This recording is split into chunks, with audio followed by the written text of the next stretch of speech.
is Stephen Howson, and this is my Manchester United youth review. Only one game for us to talk about this week, but what I'm going to do is I'm going to have a look ahead and a bit of a tactical look at how Manchester United should line up, I think, on Monday night against Southampton in the FA Youth Cup. But before we get into that, let's talk about last weekend's derby. On Saturday, Manchester United played Manchester City at Carrington, in front of quite a few people. There was a decent crowd there as well, and 37 scouts were in attendance, which is absolutely bananas. The scouts was all lined up on the opposite side of the pitch from us, and there was absolutely tons of them. And I saw them from Malaga, Sporting, I saw Celtic, there was a French one, Nimes, I think they called, or Rennes, one of those. Frankfurt, there was Portsmouth. I saw there was absolutely tons of scouts from all over the place. I didn't even have a look at the vast majority of them. I just saw them watching. And I'm thinking, I wonder what they're looking at here. I wonder if they're thinking, some of these players are definitely not going to make it at Manchester United. Let's build a database up on them so when they become available, we know whether to pounce or not. Not 100% sure what they was looking at, but either way, they would have saw an absolutely fantastic game of football. A real showcase for the level of football that there is at this age group. Absolutely fantastic game of football. 2-2 it finished. Not sure who got Manchester City's goals. United's goals came from Callum Gribbin with a fucking brilliant solo effort in the first half. Takes it on the left-hand side of the box, comes around the D with it, and smashes it into the bottom right-hand corner of the goal. Unbelievable. Absolutely cracking goal. Brilliant individual goal. And all of the things that we were saying about him last week really coming to fruition in terms of the difference in his attitude and all the rest of it. Really great to see. That lead then could have been doubled by Callum, but this happened. Unfortunately, that I think went on to have a real big impact in the game. That was at 1-0. That goes in. I don't think City have got it in them to then come back from it. I'm not calling him out over this. I'm sure he knows himself. It was a poor penalty. You've got it at the target. Doesn't detract from what he did in the first half with that goal, but you do think it probably had quite an impact on the result of the game. 2-0 then. You don't really see City having much fight. That was probably around the 70, 72 minute mark. Really can't see City coming back into the game after that. But they did. They came back into the game. The second half, they looked like a completely different side. In the first half, they had Brahim Diaz, who's an absolutely fantastic player. If you've not seen this kid play, he's every single bit as good as Angel Gomez. Maybe even better, because I think he's a year older. Might be 2 years older. He's absolutely fantastic. Unbelievable agility, aggressive pace, speed, tiny little stature on the guy. Wonderful footballer. This is the first of the wonder kids that they think that they've got at City coming through. Absolutely fantastic player, and shows you the importance that City put on this game, because he plays in under 23s. They brought him down for that to give it a go. And in the second half, they brought on Jadon Sancho. Sancho was the one that caused us all the problems at the game at the mini stadium at the Etihad earlier in the season. Nobody else really caused us any sort of trouble apart from Jadon. He was on the bench in the first half, came off at half time, and he's another absolutely top draw footballer. Him and Angel Gomez, really good mates, and they're absolutely tearing it up in the England under 17 squad together. Most often you'll find like Angel setting Sancho up, so I believe that they're good mates. And they absolutely, or he absolutely shredded our defence. He was doing whatever he wanted. He was playing balls around the back. He was cutting in and having shots himself. And as the game wore on, that pressure from City went for it. They twisted. And then United twisted as well. We took a defender off and threw a forward on. Both teams going for it. There was no holding back from them whatsoever. And it was real end-to-end stuff. Tactical battle? No, not really. It was more of a we attack, you attack, we attack, you attack, and at the end of the game, City was really pouring forward on us. So they equalised, then we went up the pitch, battled, DJ Buffon scoring a rare header for him. He's not the biggest, he's only a little lad.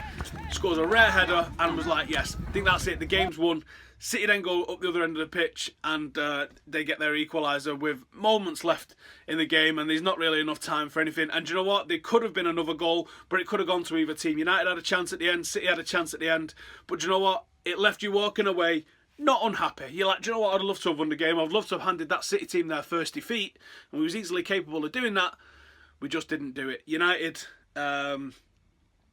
heads up, City, for that. Heads up. It was an absolute advert for the game, and if that's how it's going to be over the next, say, 10 years, City and United dominating like that, it's going to be awesome to watch. The city of Manchester is going to just be completely flooded with absolutely world-class football, because that's what that was. That was a little glimpse of the future, I think. That it's going to be United and City going for the top honours in every competition. And as much as I'd just like it to be United, I suppose it's a good thing for Manchester and it's a good thing for English football on the whole. So that was that. The under-16s, I spoke to a couple of under-16s that was injured. They were sort of half watching their game, half watching the under-18s game. Two of the best players in that team, currently both out injured. They one's got a shoulder injury, and one I mentioned last week, who's currently under 15, but he's playing in the 16s. He's a wonderful footballer. He had a boot on him at the Derby game at the Cliff on Friday. He's no longer got the boot, but he's still on crutches. He said he's looking at 6 to 8 weeks before he's going to be back. I think you might see both of those lads in the under-18s at the end of the season, last few games of the season, maybe off the bench. So keep an eye out. Not going to tell you the names until they do make that appearance, but one's a left back, one can play anywhere across the forward line. Deal McGee had a pretty decent game in the 16s, and I can't remember who the goal. Oh, Milan Bars. He didn't get the goal, but Milan Bars, a player that you've seen the name in the paper a little bit. He's actually on Football Manager, but supposedly was only signed last week. This is his first game for the club. Got our eyes on him. He's really tall. He's probably 6'2", maybe even 6'3", at 16 years old. A real big lad. I didn't really see too much of him, and what I did see, he didn't impress me that much. So I think there's a little bit of a way to go. Could just be settling in, just could be getting used to the system and his teammates. Wonderful bit of skill by Jaden Reed towards the end of the game as well. And they was unlucky to go down. Again, City completely strong through all of the age groups at the moment, as has been reflected in some of the results recently. A lot of people have been asking me to talk about the results of like the under 15s and the 14s and the 13s, because City like to publicise that shit. They've got their under 11s winning the national title on the side of the stadium. No other club publicises this stuff. No club talks about this stuff, because those age groups are meant to be, not spoke about. United win stuff all the time. We don't go talking to the MAN about it because we don't care. It doesn't matter. These age groups is about developing footballers. Not about winning stuff at this age group. Do you think any of the class of 92 lads sit there looking at their, even that at under 18s? Do you think then, how did Beckham do at under 14s? How did Giggs do? No one cares. No one should care. It's about developing the footballer. And if you never win anything, but you produce a guy that goes on to make 100 caps for England, captain the club, captain the country, that's your success. Who gives a fuck if your under 11s are winning stuff? And I know this for a fact, that City concentrate on results at a young age. There's coaches that has lost their jobs at Manchester City because the results were not good enough, and I'm talking junior academy level. I don't agree with that. Manchester United focus on developing players, and often, and I don't agree with this necessarily either as well, often what Manchester United will do is they will almost bin an entire class. So it might be an under 14s, it might be an under 13s class for one kid. They found that works for them better. Is City right by playing their club philosophy all the way down the ages and looking for results? When Jadon was there, they was talking about killer balls, closing games out, and this was at a 6-year-old level. And I spoke to the coach and I said, is that the sort of thing you want to be talking to a kid about? Like, what's the thinking behind all that lot? And he said, we just throw enough at the wall, some of it's going to stick as they go up through the age. You might think, all right, cool. Manchester United prefer the players express themselves a lot more. So it's a lot more on the individual. Training is more individual at Manchester United. At City, it's more of a team thing. So when you see these results where City have blown us away, it's probably because they're playing as a team. United don't really play as a team until under 18's age. Who's right, who's wrong? Who's to say? All I can say is that Manchester United is the most successful academy in the UK. We've produced more England players, more Premier League players, more internationals for all of the other nations than any of the clubs in this country. So there's going to be something going right there. Now, we've got our problems and we've got things that we need to fix and we need to address, and we're working on that. But I think there's a lot of emphasis been put on some of the results. Especially last year, there was a result that City beat us 9-0. I think it was under 14s, it might have been under 13s. That was because we had half a dozen players playing for England in that game. That fixture was turned around 2 weeks later and we beat them 9-0. You don't see that in the paper, do you? Because United don't care and shouldn't care about what's going on in those results. Obviously, you'd like to win. Winning's preferable to losing. But at the lower age groups, it is literally about developing individual footballers, not about developing teams. And I guess the proof will be in the pudding. It's interesting that United and City are completely diopposed on so many issues and so many things going on. There's been an under-16 player recently leave for City. I believe he was offered only a scholarship at United. City had offered him a 2-year pro deal. The guy's not from Manchester, so how can you blame him? He's offered a pro contract. You're going to take that. I understand that. But there's so many little different things like this going on all over the club, and it's interesting to see there is literally battles going on for players, for everything at these age groups, and it's going to continue. Obviously, it's happening in the first teams, and it's great for this City, in all honesty. But that's that. Yeah. So the next fixture for United under-18s is at Old Trafford, and it's on Monday night, and I'm going to talk about that in a second. How I expect that team to line up. And the under-23s haven't played, but their next fixture is tomorrow night against what's going to be an unbelievably good Chelsea side at Aldershot. So if you're in that region, head over and go and check out Nicky Butt's boys and see how they get on. I think I'll be watching it on MUTV if it's on. I'm not going down to Aldershot on a Friday night. No, thank you. But yeah, the under-18s next fixture is the FA Youth Cup. Right, let's have a look how they are likely to line up in that. Okay then, so this is how I think the under-18s are going to line up on Monday night at Old Trafford against Southampton in the FA Youth Cup. I think this is probably our strongest side. Now, the issue that we've got is we've got Boonen, Gribbin, Chong, Burkhardt and Bowie. Basically, 5 players for 3 positions. Now, 5 into 3 doesn't go, so some are going to have to miss out. Boonen missed out and was dropped completely for some bizarre reason, I think, because he would definitely be one that I start against Manchester City. And the way we lined up against Manchester City, it was with Chong on the left and with Bowie leading the line. I don't know if that was the right option. I don't think Bowie was getting on the ball as much as he potentially could have done. And I think Chong would be better as a number 9 in this sort of system. Boonen's definitely more of a support player, one of those that's going to find the ball for the rest of the players, and a real hard worker as well. So for me, Boonen has to play. Callum Gribbin's going to play, and I think this is the role for him. If you're going to play 4-3-3, which I think is the strongest formation, he's got to play on the right-hand side of it. If you're going to play 4-2-3-1, I can see an argument to be made for him to play in the centre as a number 10, but then there's the question of what you're going to do with Angel. I think Angel works when there is no number 10. When you've got this space here in the middle, what you get here is you get basically these 5 players are attacking. These 2 players, O'Connor and Kenyon, the 2 fullbacks, are offering width and overlapping, especially Kenyon. Kenyon's got a hatful of assists so far coming down that left side. Very like Joe Riley in the way he's just relentless determination up and down that left side. O'Connor on the right-hand side doesn't really get round so much, but he's an unbelievably good fullback. Shades of Gary Neville in the way that he's quite small in stature, but unbelievable jockeying, unbelievable agility, and really hard to get round. The 2 monsters at centre-half, Terrell Warren and Roshan Williams, wouldn't want to come up against them. You're going to end up with lumps kicked out here. And then probably one of the most underrated players in the team, Cal Whelan, just doing a job, mopping up, keeping the platform for that 5 or even 7 players ahead of him to go and do their work. So the defensive trio of Williams, Warren and Whelan, WWW, is really important to this team. And this midfield 3 play so well together. They know to find each other. They know to look for each other. They know that one's going to be coming close. They're always coming short, wanting the ball. All 3 of them are unbelievably comfortable on the ball. And Whelan's job's so easy. He's probably a little bit more aggressive than Carrick in the way he chases the ball down. Doesn't really sit and chill like that.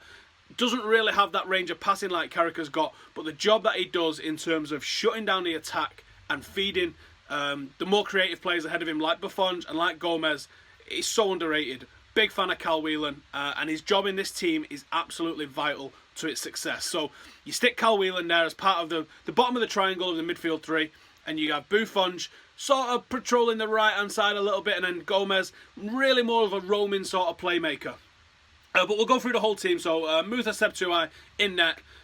He's played fantastic this season, saving a couple of penalties, looking like he's starting to grow into that role. Wasn't really impressed with him towards the back end of last year and even the start of this season, but he really is growing into being quite a formidable goalkeeper. As I said, Leo Connor at right back, often played centre-half, played left back a little bit against City as well for some reason.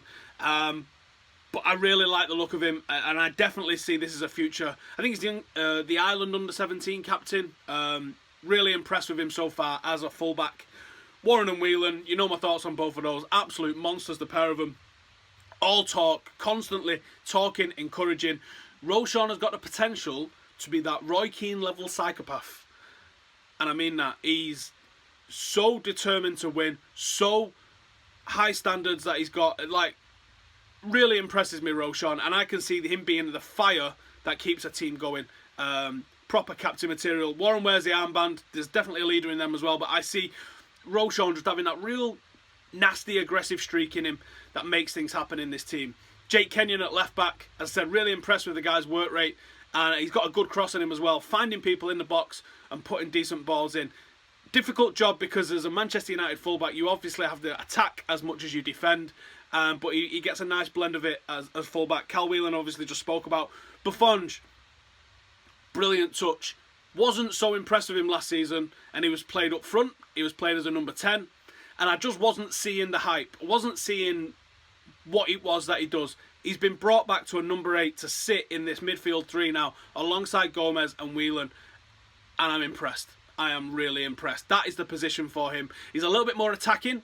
I think he could be a little bit box-to-box. If he had developed any sort of defensive attributes in his game, then he'd be a really well-rounded footballer. At the moment, probably because of the nature of the team, Manchester United have a lot of possession and you see them going forward quite a lot. But he's very useful in that situation because he's got excellent feet, really good timing, a great link-up with Angel Gomez, and that then allows the forward 3, the real forward 3, to do what they need to do.